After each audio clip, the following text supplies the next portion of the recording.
Well, who was the last Confederate general to surrender during the Civil War, or the war between the states, or the War of Northern Aggression? Well, this flag is giving you a very good hint. Actually, it was a Cherokee general. The only general that rose to the rank of general on either side, the Union side or the Confederate side, was Brigadier General Stan White. And it means stand firm, basically, in Cherokee. I'll give you a little bit of a background on this. And I want to relate this. You think some of this doesn't matter today. I'll tell you, it does matter, because it's not even a matter of just historical reference or tradition and things like that. It's even beyond that, because it tells you, like, don't trust the powers that be. That's really what it comes down to. So, uh, Stan White was the only Native American on either side of the Civil War to rise to the Brigadier General rank during the Civil War, during the war, or the war between the states, or the War of Northern Aggression, as however it's termed by various people. Uh, One thing I have to say, though, that most of the Cherokee Nation fought on the side of the Confederacy, but it was not exactly for the reasons that people think. It wasn't over the tariff, or even over slavery, although a sizable number of Cherokee people in the Cherokee Nation did own slaves. Here it's stating right here in Wikipedia. Now, some people say Wikipedia is not a good source, but I'm telling you, it's a very blasé source. It's not taking one side or the other. If it even takes any kind of standpoint, it would take more of a liberal standpoint than a standpoint for the side of the Confederacy. But let me state, though, that it says it right here that less than a tenth of the Cherokees owned slaves. In the South, actually, it was like 1 or 2% that owned slaves. I know some people say slavery was the main issue. It wasn't, but that's what people want to argue one way or the other into infinitum. But let me just state, though, that the Cherokees really, why they've sided with the South was because they were fearful that the federal government was going to break its agreement of keeping Indian territory strictly as a semi-autonomous, semi-sovereign territory, and they're going to make it into the state of Oklahoma. And guess what? That's exactly what they did. That's exactly what it turned out to be. So most Indians fought on the side of the Confederacy. And I also want to remark here that even though there was slavery in the Cherokee Nation, their type of slavery was, well, it was slavery, but it was different from in the South. The slaves had weapons, the slaves had money, but they were slaves. It's kind of, well, you know what? It's kind of like what's going on today, to tell you the truth. Believe it or not, people don't want to believe it, but the corporation is now your slave master. And reason I'm bringing some of this stuff up is because there's a good lesson to be learned for all Americans of what happened to the Indian peoples in this country. How many times agreements were broken? What is the word on a piece of paper? What is a man's word? It's nothing, unless you have the force to back up to enforce that they keep their word. And this is really why most of the Cherokee Nation fought on the side of the Confederacy, because they assumed, and rightfully so, because the Confederacy was fought, and you could say otherwise, but I know in my family, 2 generations back, if you took the oldest Confederate and you went to the youngest revolutionary during 1775, who was 16 years old, and the oldest Confederate, it was only 2 generations back. They were fighting over oppressive central government of King George and taxation.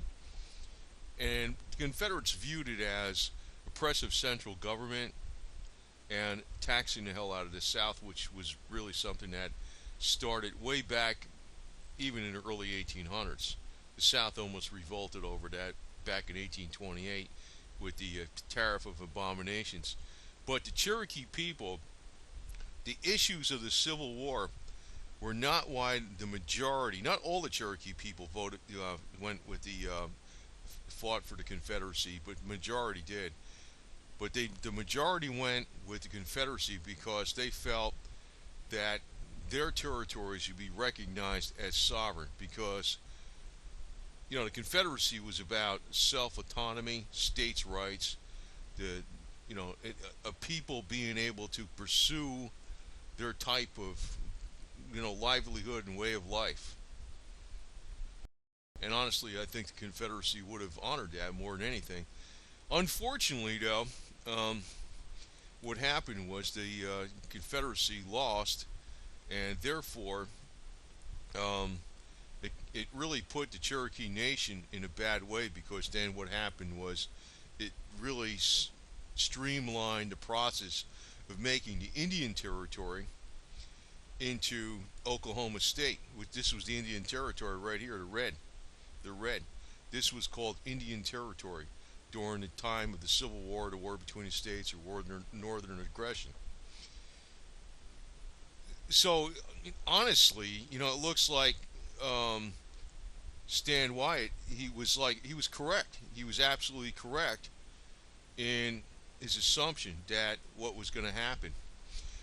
Now, he actually never really surrendered per se, um, as a an outcome of a battle or anything like that. This Union forces were always looking for him, but they could never find him, and he was always elusive.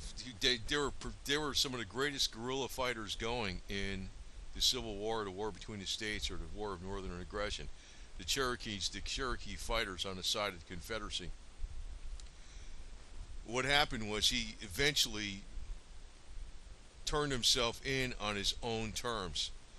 But unfortunately, even though he was the leader of the majority of the Cherokee Nation, the federal government, which would have been the side, the Union side that won, would not recognize Stan Wyatt as the leader of the Cherokee Nation because he fought for the Confederacy. So they left him out of the loop after the war was over with. But he surrendered many, many months after General Lee actually surrendered. I think he surrendered in June, and General Lee surrendered, I think, April 9th, 1865. But, it's a point, when I'm really kind of making this point for, too, is, we look at our supposed civilized society, because people considered everything civilized back even in the 1800s, the way things were from before, prior to that. When people make an agreement with somebody, you can't trust it. And it's quite obviously that's what happened with the American Indian. The American Indian got screwed over. Now, today we have things like the Affordable Health Care Act. We have the Trans-Pacific Partnership. We have the North America Treaty Organization, NAFTA, Free Trade Act, and North America Free Trade Act agreement. And people are telling us one thing, and the reality is it's just enriching the elite. Almost every war is always over money, and honestly, the money bastards on both sides are the worst scum on the planet. There's no doubt about that. It's always that way. But today, they like to lie about the Confederacy quite a bit, and the reason is the Confederacy fought for freedom. And that's really why the Cherokee Nation sided with the Confederacy. Not for the Confederates to see it, the Confederate States of America's political causes per se, but they were fighting for their own freedom, and they felt, and I think very justifiably, that if the Confederacy won, the Indian Territory would be recognized as a semi-sovereign territory and not turned into the state of Oklahoma. And as it looks, history is 2020 in hindsight, exactly their fears turned out to be correct. The Union won, and then the Cherokee Territory, and this was not their original lands. Their original lands were in southern Tennessee, northern Georgia. They were forced to march over to the Indian Territories. Thousands of them died. And even though those lands were supposed to be theirs forever, they were still taken from them. Now, I want to actually fast forward to now, because when we look about things that are going on in the United States, we know that the United States is becoming um, effectively bankrupt with over $19 trillion of debt. What will happen to the private property rights of all the citizens in America when the hammer really comes down and the bill is due and there's no more revenue that can be created out of thin air or whatever that the federal I don't know how they actually operate the government, but it's like not most of the government is not operated off of taxes, it's operated off of borrowing. What's going to happen when that money wheel stops? What's the new agreement going to be? Who's going to own this country? And how are they going to feel about people who have private property in this country? The way I look at it, the more things change, the more things stay the same. They will make agreements to keep the peace temporarily, and slowly but surely they'll encroach on your rights and all your freedoms, just like they did to the American Indian. Except in the future, it's going to be all of us.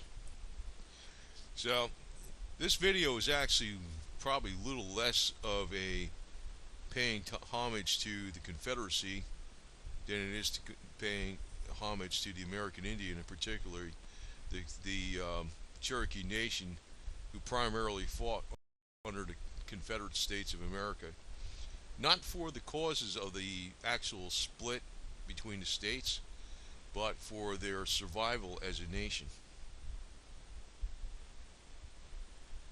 And I just want to also just reiterate, do not trust the multi-billionaires out there acting like they're your friend, like George Soros and Black Lives Matter, because he's another one that, I guess if you took a cliche off an old Western movie, speaks with a forked tongue. He's talking like he cares and he doesn't care. He'll betray people he talks nice to at any time, because the bottom line is everything is all about money.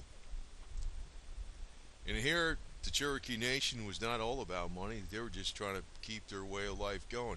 They agreed, most of them agreed to move from southern Tennessee, northern Georgia, to the new Indian territories.